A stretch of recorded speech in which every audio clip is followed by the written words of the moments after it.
As the first rays of sunlight touched the spooky cornfield, a sense of relief washed over me, knowing that the night of terror was finally over. I stumbled out of the maze, my heart still pounding in my chest. The malevolent aura that had enveloped the cornfield seemed to dissipate with the breaking dawn, leaving only the memories of the haunting encounter. In the days that followed, I couldn't shake the haunting images from my mind. The chilling encounters with the scarecrows and the sinister hooded figure replayed in my nightmares. I became obsessed with understanding the dark forces that had taken hold of the spooky cornfield. My research led me to the old town library, where I delved into dusty books and forgotten records of local folklore.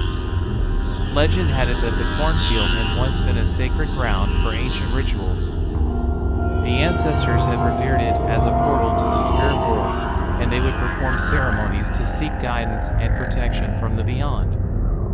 Over time, however, the rituals had been corrupted, and malevolent entities began to take an interest in the area. The scarecrows, once meant to protect the crops, had become vessels for these malevolent entities. They were believed to come alive under the influence of dark magic, seeking to harvest nightmares from unwary souls who dared to venture into the cornfield at night. The hooded figure, shrouded in mystery, was said to be the keeper of the cornfield's secrets. They were rumored to be a conduit between the worlds, invoking the ancient rituals to draw upon the fears of those who dared to trespass in the sacred realm. Though I had managed to escape the clutches of the spooky cornfield, my curiosity and fascination with the supernatural drew me back. I knew that the cornfield held more secrets to be uncovered, and I felt a responsibility to confront the malevolence that lurked within its depths. One moonlit night, armed with knowledge and determination, I returned to the cornfield. The whispers of the wind seemed to beckon me forward, as if the cornfield itself were calling me back. As I stepped into the maze once again, the atmosphere was tense, but this time I felt a strange connection to the otherworldly energy that pulsed through the cornfield. I followed the same path that had led me to the eerie altar before. The scarecrows stood eerily silent, their button eyes watching me closely. The air was charged with anticipation as I approached the center of the maze. The altar stood in its macabre glory, but this time there was no hooded figure waiting for me. Instead, the atmosphere crackled with a mix of fear and curiosity. With every step, I felt a sense of unity with the haunting spirits that resided there. I reached out to touch one of the scarecrows, and as my hand grazed its tattered clothes, a rush of images flooded my mind. I saw glimpses of the cornfield's past, the sacred rituals that once took place, and the gradual descent into darkness. The scarecrows themselves were not malevolent, but were imbued with the residual energy of the ancient ceremonies.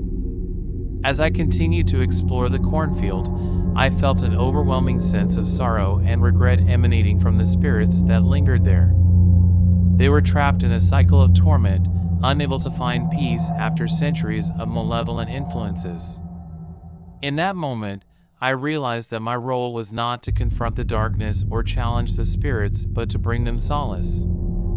I began to speak words of comfort and understanding, acknowledging their pain and suffering. I offered my empathy and compassion, hoping to soothe their restless souls.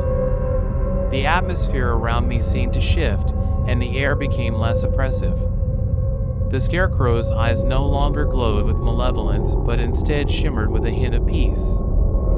The cornfield, once a place of haunting, felt like a sanctuary for lost souls seeking release.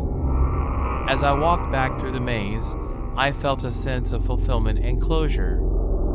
The spooky cornfield had taught me that sometimes facing darkness is not about defeating it, but finding compassion and understanding. It had shown me that within the realm of the supernatural, there could be not only malevolence, but also a yearning for peace and redemption. From that night on, I shared the stories of the spooky cornfield with those who would listen. I urged them to approach the unknown with respect and empathy, knowing that there might be more to the supernatural than fear and terror. I had finally found peace with the haunting memories of that fateful night. The spooky cornfield was no longer a source of fear, but a reminder that the supernatural realm held many mysteries, and within those mysteries lay the potential for compassion and connection. The eerie allure of the spooky cornfield would forever remain in my heart as a testament to the power of empathy in the face of darkness.